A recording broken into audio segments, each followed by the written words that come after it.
It's great that ABC to Read are able to get back into schools again. I've only been back in my school now for a couple of weeks, but it's been really lovely to see the children again, some of which have been the same children that I saw last year. So it's lovely to have that interaction with them again. The only changes really are, the main one is that I do wear a face mask when I read with them, and that doesn't seem to bother the year twos at all. I'm also not allowed to collect them from their classrooms, so they come to me, and we make sure that we keep our resources within the staff room. So we're not bringing anything in from outside, but it means that you've still got the range of resources which the children love. So they love then choosing a game to play after they've read. The memory game, brain box memory game, is the popular choice with year twos at the moment, and then they like to choose which game they'll play for the next time that I go into the school. So it does really feel like a positive session, and I'm thoroughly pleased to be back. My experience of lockdown is that all of the schools have been very different in their interpretation of the rules, and I have some schools where they're very, very keen to welcome lots of volunteers, and other schools where they're being very cautious about having anyone into their building. And I can understand both perspectives. Very difficult actually for schools to make judgments, but generally I've been really delighted by how committed all of my volunteers have been, and all of the ABC volunteers have been. Everyone's been keen to help if they can, and it's really brought us together in a way. Hello, my name is Juliet. I've been volunteering with ABC to Read for about 3 years now. I signed up because as a retired teacher, I know how important it is that all children leave primary school able to read confidently. Sadly, in my experience of working in secondary schools, I've seen so many children who failed to thrive because they lacked that basic confidence with reading that from primary school, and it's really affected their exam results and their sort of life chances afterwards. So reading is so important, and if you don't have that sort of support from your family, or for one reason or another, and you don't have that one-to-one time, you're just not able to develop that confidence with reading.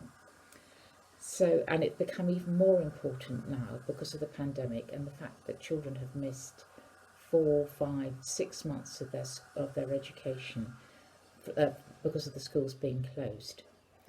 So I'm really pleased that now I'm back at working in a local primary school, and I go in to work with a group of children in year 6. I'm just going to mention one boy in particular. When we've been reading things together, quite often he's struggled to understand what some of the words mean, and so I realised that he perhaps needs some help with his vocabulary. I've been encouraging him to use a dictionary, but it became quite obvious after the first or second session that he didn't really feel confident about using it. So we've played a few games, and he had a dictionary and I had a dictionary, and we had to have a race to see who could be the first person to turn to where S is in the dictionary, or L or P or whatever. He really enjoyed this game. The following week I went in and he rushed up to me and he told me he'd been out shopping and he'd bought himself his own dictionary. I was thrilled. Good morning, my name's Liz Stockwood and I read with Year 6 at the Lynch Hill Primary Academy in Slough. I've been back in school since September, but as we moved into lockdown, it was suggested that maybe I could do my sessions online through Microsoft Teams. I thought this was a great idea, mainly because it gave me more experience of doing new things.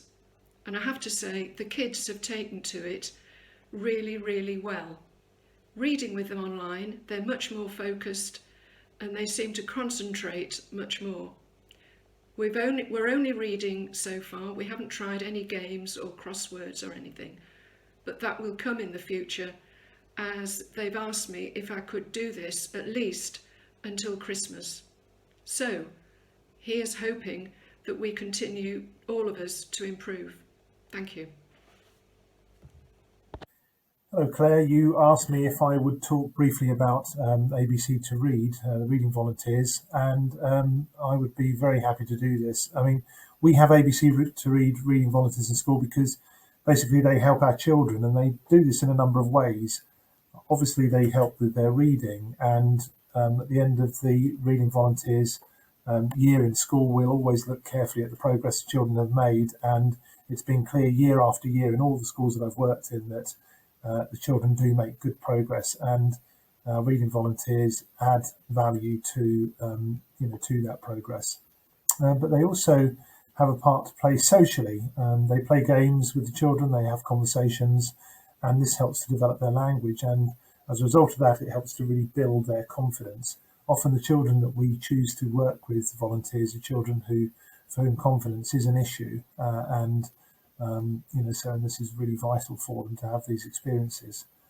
We find that children really look forward to their visits week after week, and for my colleagues and myself, the reading volunteers quickly become part of our school team. If I consider the situation that we're in now with partial school closures and the disrupted education for so many of the children that we have in school, their role is even more important, both to help the children to catch up with their reading and also to contribute to the idea that school will be a constant feature in their lives, which are otherwise at the moment really very turbulent and disrupted. So good luck to you, Claire, and good luck to all your reading volunteers. You're a vital part of our school, and long may that continue to be the case. Thank you.